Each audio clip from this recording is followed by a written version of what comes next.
Welcome back to our session. We're still talking, the rules in terms of assigning oxidation numbers, to elements within a compound. We shall also take a turn to try and look at, polyatomic ions and use these rules. But essentially, let's try and understand how these rules actually are applied, okay, in making use of, the chemical substances that are given, So these rules are what is going to be important moving forward. So you need to pay careful attention to this.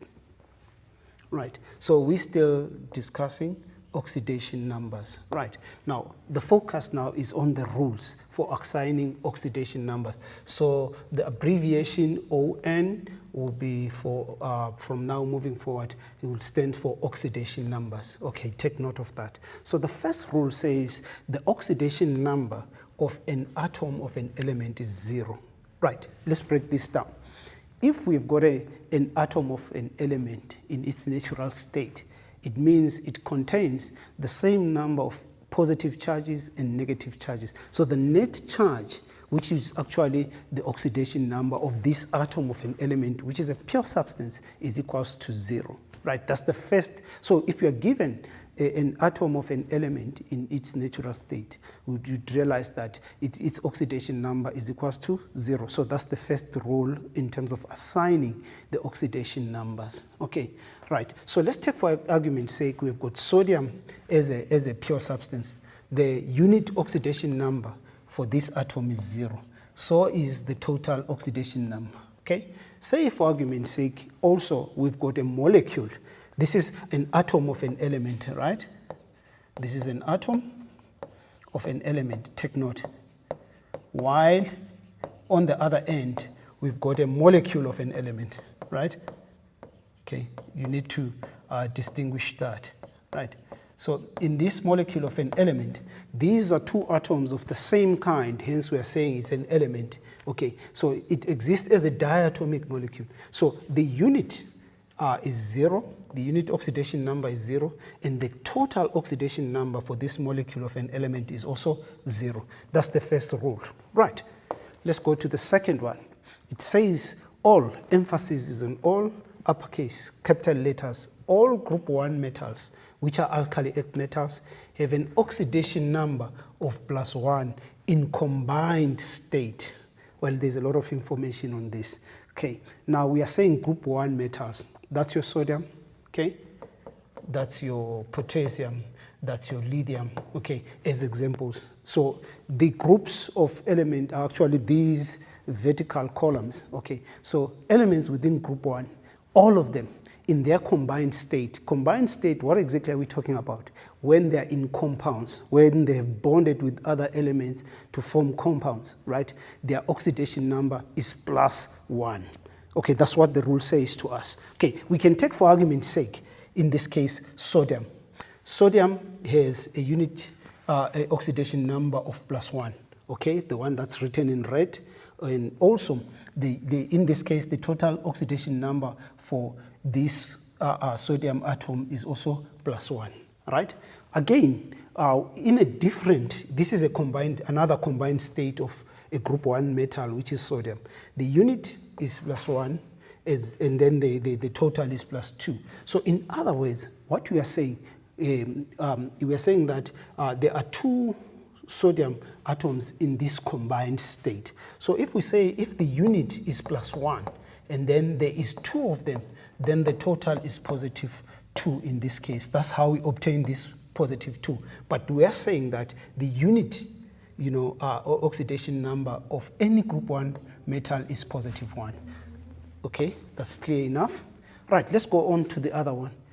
It says here all group 2 metals. These are alkali earth metals in as far as our periodic table. So this becomes your second column in the periodic table of elements from your left-hand side, right? They've got an oxidation number of +2. So group 1 +1, group 2 +2. In combined state once again. So what are we saying here?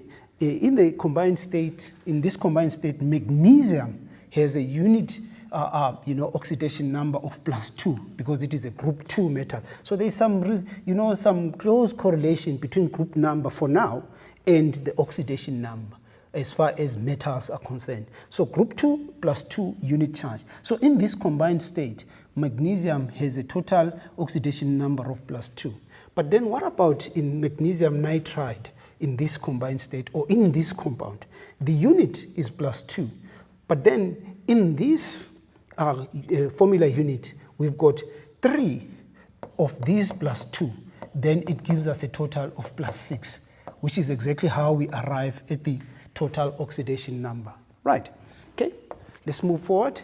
What about oxygen atom in a combined state? Now, there's a difference between oxygen as a molecule of an element and oxygen in its combined state. So as a molecule of an element, that's the O2 part, because in nature, that's how it exists as a diatomic, molecule of an element. Why are we saying element? Because these are atoms of the same kind that are chemically bonded together. But in a combined state, we are talking of oxygen while it is in a compound. So take note of the difference. So as a molecule of an element, its oxidation number, unit oxidation number is it's 0, but in a combined state, that's what we are focusing on. So in a combined state, it's -2. Take note of that. So in magnesium oxide, it's a practical example of oxygen in a combined state. So in this case, oxygen will always be -2 because there is only one of them. The total for oxygen is -2. What about in aluminium oxide? The unit is -2, but in aluminium oxide, there is 3 of these -2, which gives us the -6. Hopefully it makes sense. So that's very, very straightforward once again.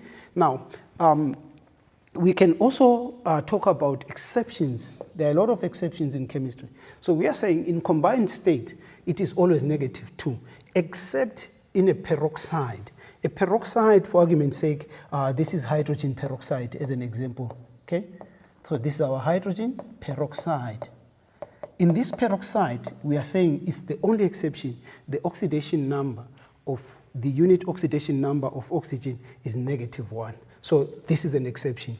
So when we talk of exceptions in terms of the applications of the rule, we say, yes, the rule holds for everything besides when oxygen is in a combined state of a peroxide. So the rule applies to everything else except the peroxide. That's what we mean by an exception, right?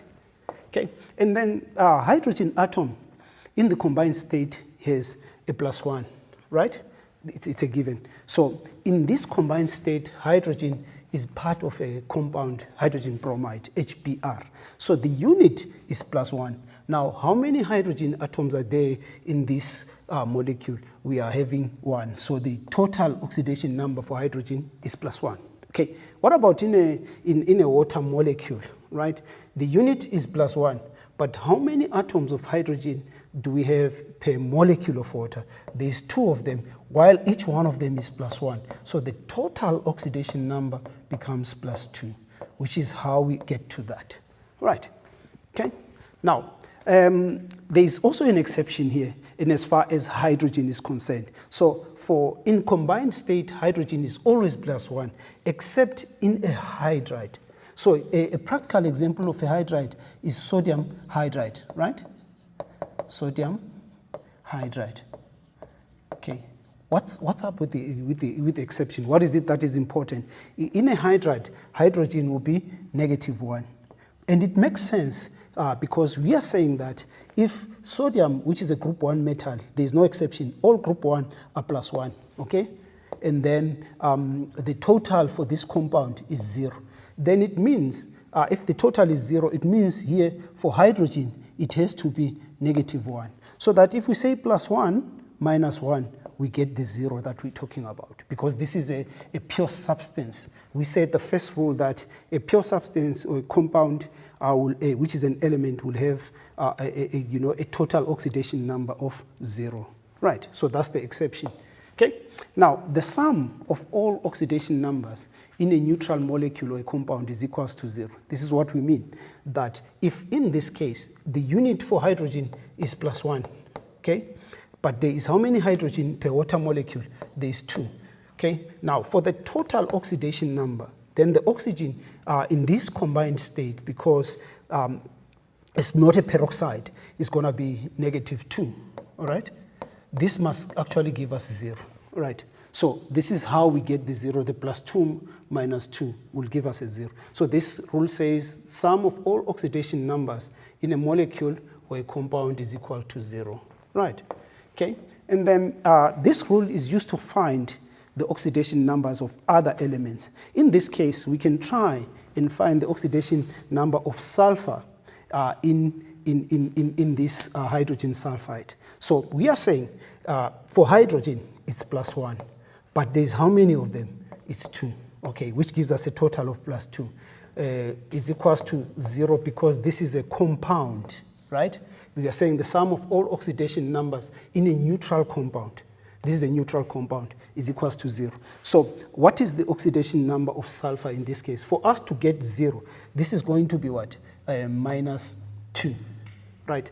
Because if you say 2, this will give us 2 plus 1 times 2 will give us 2 minus 2. So it means in this case, the oxidation number of sulfur is -2, right? So we can say here -2, and then the sum is -2 to give us 0, right? Okay, and then we can also use this rule in many cases to find even those of the polyatomic ions. Now, the sum of oxidation numbers of all atoms in an ion, okay? Which ion are we talking about here? Is the sulfate ion, SO4 2 minus. Okay, so the sum of oxidation numbers of these is equals to -2, right? Where is this -2 coming from? It is actually the net charge on the ion, okay? So what are we saying? Let's say for argument's sake, we want to find the oxidation number of sulfur in this case.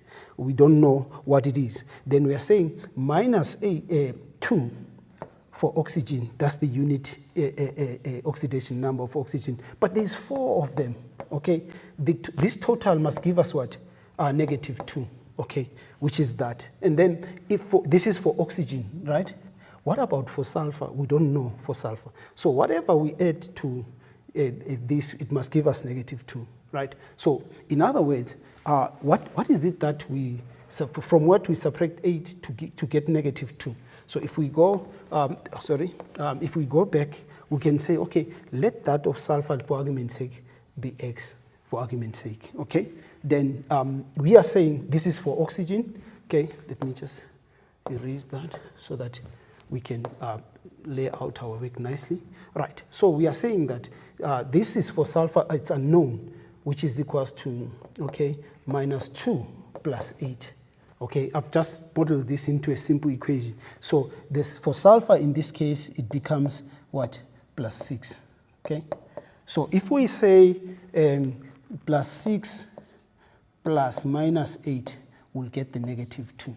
Okay, so we use this rule of saying oxygen is always -2, except it's a peroxide, and also that the sum of oxidation numbers of all atoms in an ion is equals to the charge of the ion. And the charge of the ion in this case is -2. So this is the charge of ion, okay?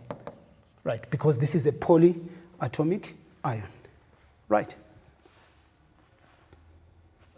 Okay, folks, we'll take a short break for now. See you after the break.